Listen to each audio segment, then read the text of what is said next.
sewing up some Lori Holt quilt blocks, and today I am sewing up this baby chick. So you can see I have my little paper here, kind of like an envelope that I had all of these pieces cut out and put into this little envelope in a bucket. And now I'm going to sew this up and share the process with you. I do have everything labeled with the letter. I just made these myself last year. I just stamped some letters onto some cardstock and keep them in a Ziploc bag, and that's what I do. So I just have my sewing machine set up, and then I have a little pressing station over here, and I am just going to start sewing and share that with you guys. If you're sewing along with me, I'm super excited. I would love to hear about your progress. I think it's just fun to use up some patterns. Personally, for me, it's fun to use up patterns that I have. Looks like you make the beak first. So you have this background fabric and then the beak, you put it at the top. You're supposed to draw a diagonal line, and it says you're supposed to stitch on the drawn line. So guess what? I am not going to stitch on, I'm not going to draw a diagonal line because I'll just use my seam tape as a guide. Not seam tape, what do you call that? I think it is diagonal seam tape. So we'll see here. And I just use that as a guide. Oh, and I already forgot. I wanted to do leaders and enders for this project. So since I already forgot, I will probably just let it be. And I like to just trim these with my scissors. Since it's just a small piece, I'm not too worried about trimming it with my rotary cutter.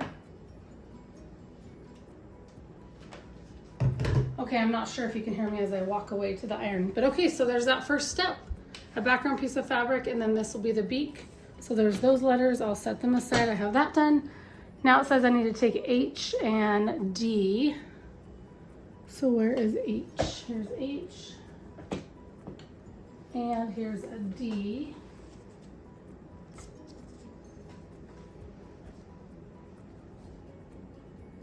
Make one.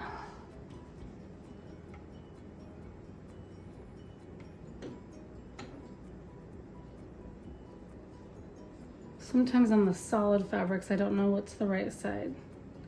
Okay, and then we're going to stitch it at an angle like that.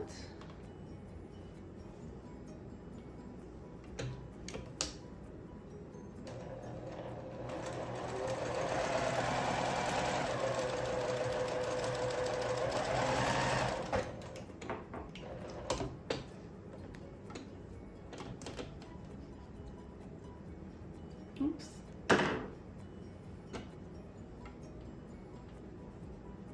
And then trim this side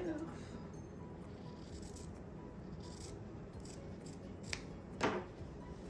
So then it looks like that, and then I'm going to press it with an iron.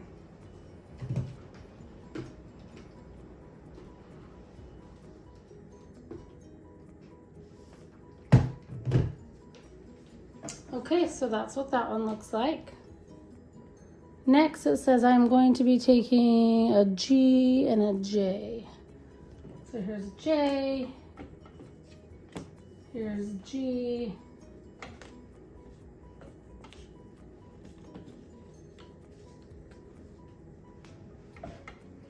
and I'm going to draw a diagonal line on the wrong side of the fabric and stitch on the drawn line. So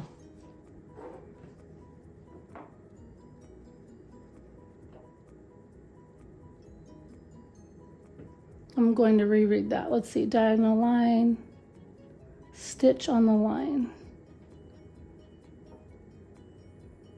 Okay.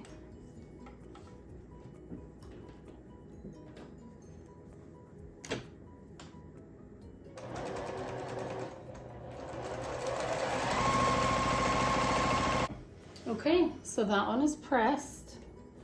Now it says I'm going to take this unit, turn it like this, and then I will be using two eye units that look like this, sew them to the top and the bottom. Okay, so then it looks like this. So I have all of these steps, first 3 steps done. Now I'm going to turn the book around, and I'm on the second page of the pattern. And it says take 1D and sew it on the bottom of this rectangle.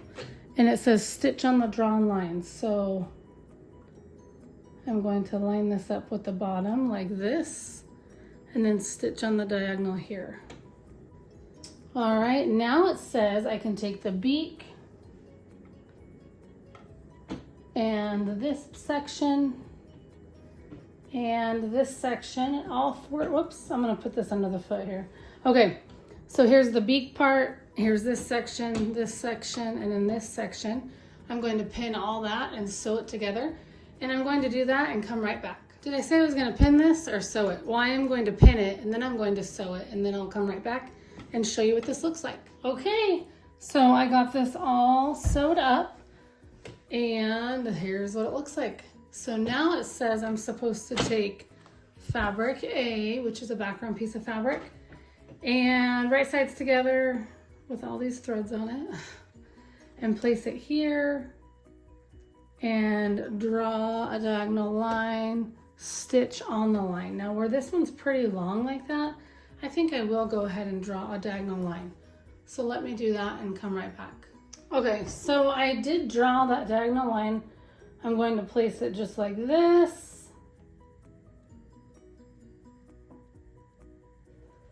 I'm actually going to pin it in place because why not?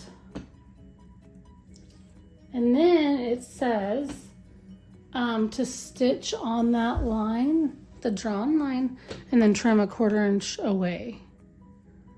I'll be trimming like right here, and then I'll fold this part back over. So let me do that. Let me make sure this looks good. Yep, pretty good. I'm just pushing this down just a little bit so it lines up better. Okay, so here we go. I can't use my seam tape because I'm off the edge over here. Let me scoot this over. So I'm off the edge here, so I couldn't use my seam tape. Again, I'm just stitching right on that line it says.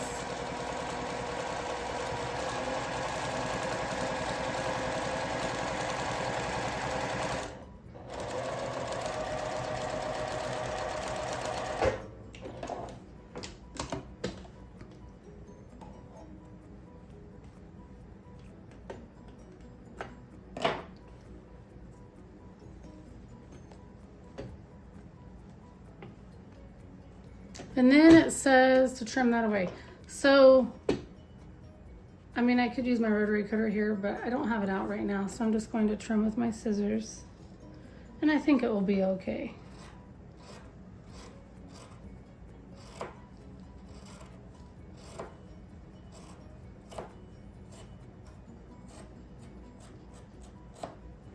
Okay, I know some of you save these trimmings, but I'm not saving them. I guess I could. This is kind of a good chunk here, but then it has this sewn edge here, so maybe I'll just snip that off. And I will save this, so I am going to save that one. Now I'm just going to take this to the iron, press it.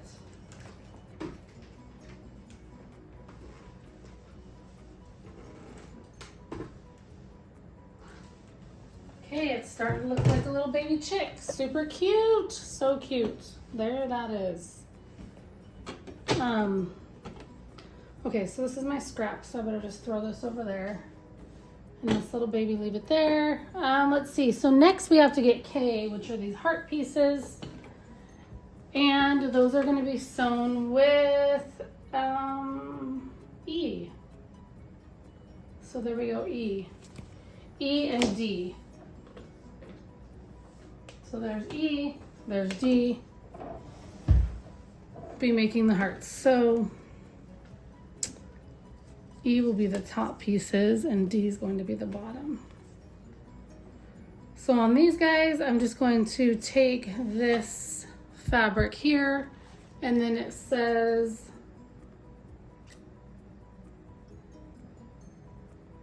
stitch on the drawn line again. And you do the same to each side of the heart. So these will go together as a heart.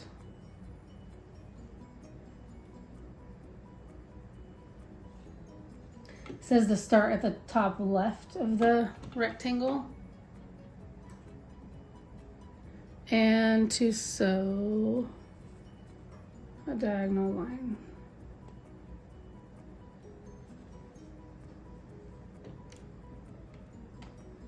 So this one will go like this, and then I will sew right here at a diagonal.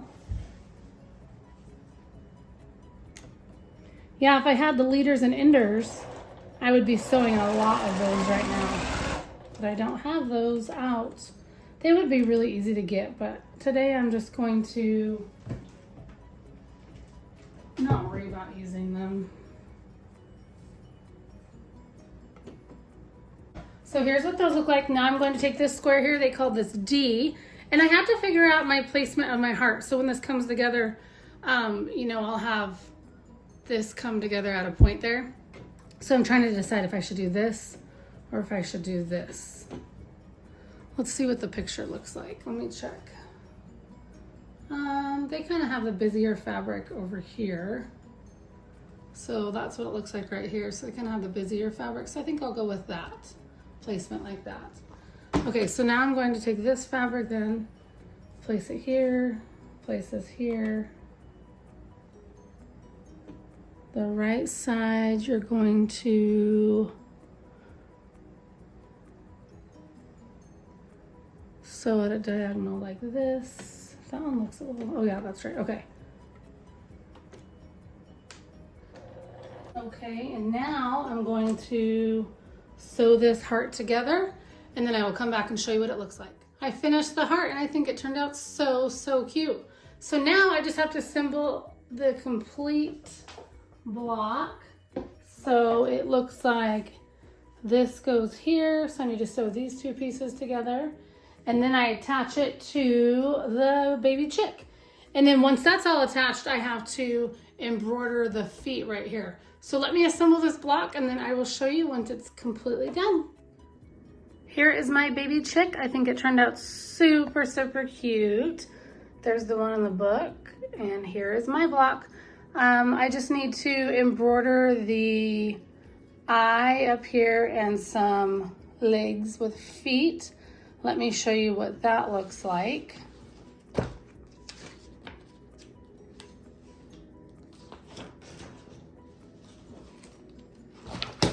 So here is what, for this 12-inch block, which I'm making, here's the eye, here are the baby chick legs, they call it. But anyway, I think it's so cute. I think this baby chick turned out super adorable.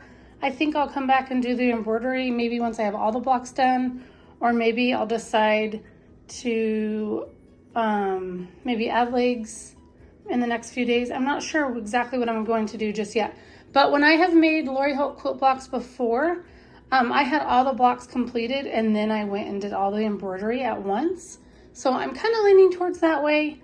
I've also considered maybe instead of embroidering these by hand, maybe I'll just put my free motion foot on and I will just stitch some lines. And also I probably wouldn't even need my free motion foot. I probably could just put this under my machine using some black thread and just go over the legs maybe 2-3 times to make them really thick, and then do the same thing up here for the eye.